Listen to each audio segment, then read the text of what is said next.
Bonjour tout le monde. Dans le cadre de nos belles rencontres, j'aimerais aujourd'hui vous présenter deux personnes exceptionnelles, Alexandra et Marc, qui travaillent entre autres à InfoSanté et au 811. On vous parle souvent des ressources qui sont disponibles et au lieu de les interviewer, je les laisse eux-mêmes vous parler de leurs services et de ce qu'ils font au quotidien.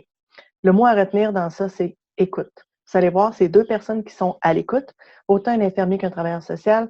C'est des gens qui seront là pour écouter, pour vous enligner dans les bons services et pour faire en sorte que si ça va pas bien, bien, à la fin d'un appel avec eux, ça va peut-être mieux aller. Alors, je vous laisse avec Marc et Alexandra. Merci à eux de faire en sorte qu'à chaque jour, il y a des gens qui ont un endroit où appeler et qui fait une différence dans leur vie. Alors, je vous laisse au bon soin de Marc et Alexandra du 811 et d'InfoSanté.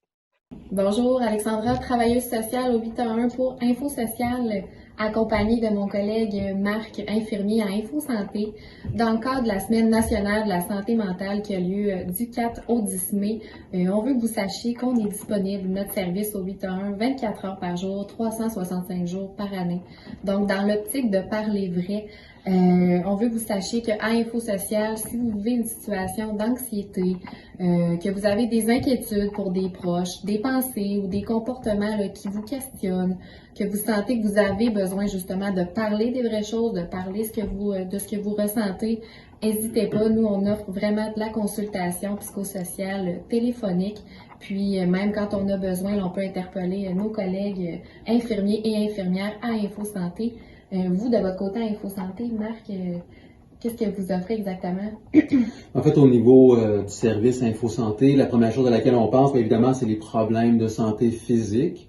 C'est la majeure, hein, on connaît la COVID-19 en ce moment, donc on a beaucoup d'appels là-dessus. Par contre, il faut savoir que les infirmiers et infirmières sont formés aussi pour répondre à des situations qui touchent plus l'aspect psychologique ou l'aspect santé mentale.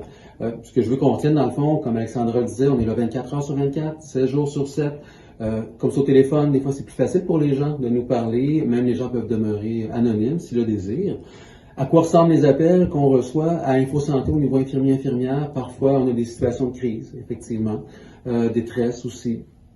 On a des gens qui nous appellent parce qu'ils sont déjà connus pour des problèmes de santé mentale, qui ont des questions sur leur traitement, leur médication. Parfois, on a des gens aussi qui vont nous contacter parce qu'ils ont un problème de santé physique à la base, ça peut être des douleurs chroniques. Et en questionnant, on se rend compte qu'il y a peut-être un aspect, peut-être symptômes dépressifs, donc on va pouvoir les guider là-dedans. Donc, en bout de ligne, les appels se déroulent pas mal toujours de la même façon. On écoute, on questionne pour évaluer la situation, on suggère des choses aussi à la maison. Éventuellement, on peut collaborer aussi avec d'autres intervenants. Ça peut être InfoSocial, comme Alexandra le mentionnait, mais ça peut être aussi des ressources communautaires, même le médecin. Donc, en gros, c'est ça le service à InfoSanté. Est-ce que tu voulais conclure? Oui, en fait, c'est ça, on peut faire le pont avec d'autres services là, dans le CLSC ou vous orienter là, dans la communauté sans problème. Donc, pour parler vrai, n'hésitez pas à nous contacter au 811.